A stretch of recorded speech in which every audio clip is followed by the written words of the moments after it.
Sunday special lunch என்னன்னு பார்த்துடலாங்க. இன்றைக்கி நான் என்ன செய்ய போகிறேன்னு பார்த்தீங்கன்னா, புதினா, கொத்தமல்லி, அதுக்கப்புறம் வந்து கேரட் பீன்ஸை வச்சு ஒரு அருமையான டேஸ்ட்டான வெஜ் பிரியாணி எப்படி செய்யலான்னு பார்த்துடலாமா? அதுக்கு வந்து ஃபஸ்ட்டு பார்த்திங்கன்னா, புதினாவும் கொத்தமல்லியும் தனியாக எடுத்து வச்சுருங்க. நல்லா ஒரு 2 கைப்பிடி புதினா, ஒரு கைப்பிடி கொத்தமல்லி எடுத்து நல்லா க்ளீன் பண்ணி எடுத்து வச்சுக்கலாம். அதுக்கப்புறம் கேரட் பீன்ஸு, ஒரு தக்காளி, ஒரு பெரிய வெங்காயம். நான் வந்து தேங்காய் பால் இதுக்கு ஊற்ற போகிறேங்க. அதனால் ஒரு அரை மூடி தேங்காய் எடுத்துருக்கேன். வெங்காயம் எல்லாம் எடுத்து நல்லா தண்ணியில் வாஷ் பண்ணிட்டு நம்ம எடுத்து வச்சுக்கலாங்க. இப்போ வந்து பார்த்திங்கன்னா, தக்காளியை வந்து நம்ம வந்து கட் பண்ணிக்கலாம். தக்காளியில் மேலே உள்ள பகுதியில் வந்து பூச்சி புழுக்கள்லாம் இருக்குங்க. அதனால் அந்த பகுதியெல்லாம் எடுத்து வச்சுட்டு, அதுக்கப்புறம் நம்ம வந்து தக்காளியை வந்து நல்ல சின்ன சின்ன பீஸாக நான் வந்து கட் பண்ணிக்கிறேன். நெக்ஸ்ட் வந்து பார்த்திங்கன்னா, அடுத்தது வெங்காயம் பார்த்துக்கலாம். வெங்காயத்தை எடுத்து அது தோலெல்லாம் எடுத்துட்டு, அதுக்கப்புறம் அதையும் வந்து ஸ்லைஸாக நான் கட் பண்ணிக்கிறேன். நான் நீட்ட சைஸில் கட் பண்ணிக்கிறேன். இதை நம்ம கட் பண்ணி அதையும் நம்ம எடுத்து வச்சுக்கலாம். இப்போ வந்து ஒரு பிளேட்டில் கட் பண்ணி வச்சிருந்த வெங்காயம், தக்காளி இதெல்லாம் எடுத்து வச்சுக்கலாங்க. அதுக்கப்புறம் வந்து பார்த்திங்கன்னா, ஒரு 4-5 பச்சை மிளகாய் எடுத்திருக்கேன். அது வந்து நடுப்புற கீரி இருக்குங்க. 2 கீரி அதை வந்து நம்ம ஒரு 4-5 பச்சை மிளகாய் எடுத்து வச்சுக்கலாம். நெக்ஸ்ட் வந்து பார்த்திங்கன்னா, கேரட் வந்து மேலே உள்ள தோலெல்லாம் சீவிட்டு, அதுக்கப்புறம் ரவுண்ட் ஷேப்பில் ஸ்லைஸாக கட் பண்ணியிருக்கேன். அதே நம்ம வந்து ஒரு பிளேட்டில் எடுத்து வச்சுக்கலாம். நெக்ஸ்ட் வந்து பார்த்திங்கன்னா, பீன்ஸு அதை எடுத்துகிட்டு எல்லாம் ஒன்றா சேர்த்து மேலே உள்ள பகுதியை கட் பண்ணிவிட்டு, அதுக்கப்புறம் பீன்ஸ் வந்து சின்ன சின்ன பீஸாக கட் பண்ணிக்கிறாங்க. இப்போ அதையும் நம்ம ஒரு பவுலில் எடுத்து வச்சுக்கலாம். அதுக்கப்புறம் தேங்காய் பாலுக்கு தேங்காய் வந்து நான் ஸ்லைஸாக சின்ன சின்ன பீஸாக கட் பண்ணிக்கிறேன்.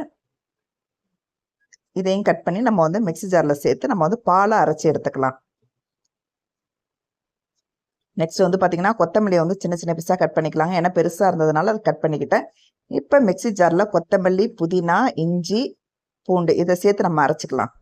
இப்போ பேஸ்ட்டு ரெடி ஆகிடுச்சு. இப்போ செய்ய ஆரம்பிச்சிடலாம். இப்போ குக்கரில் வந்து பார்த்திங்கன்னா, ஒரு 2 ஸ்பூன் நெய் சேர்த்துக்கிட்டு பட்டை, கிராம்பு, ஏலக்காய், சோம்பு, பிரியாணி இலை எல்லாம் போட்டு தாளிச்சிடலாங்க.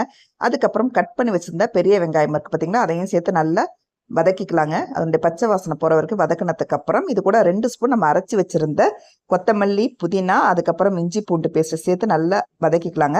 அதுக்கப்புறம் கட் பண்ணி வச்சுருந்த தக்காளியையும் சேர்த்து நல்லா வதக்கிக்கலாம். இதெல்லாம் பச்சை வாசனை போகிறதுக்கு அப்புறம் கட் பண்ணி வச்சுருந்த கேரட் அண்ட் பீன்ஸையும் சேர்த்து நல்லா மிக்ஸ் பண்ணிக்கலாங்க. இது கூட மஞ்சள் பொடி 1 ஸ்பூன் சேர்த்துருக்கேன், மிளகாய் பொடி 1 ஸ்பூன் சேர்த்துருக்கேன், கறி மசாலா ஒரு ஸ்பூன் சேர்த்துருக்கேன். சேர்த்து நல்லா மிக்ஸ் பண்ணிக்கலாங்க. அதுக்கப்புறம் ஊற வச்சுருந்த சாப்பாடு ரைஸ் தான் நான் சேர்த்துருக்கேன்.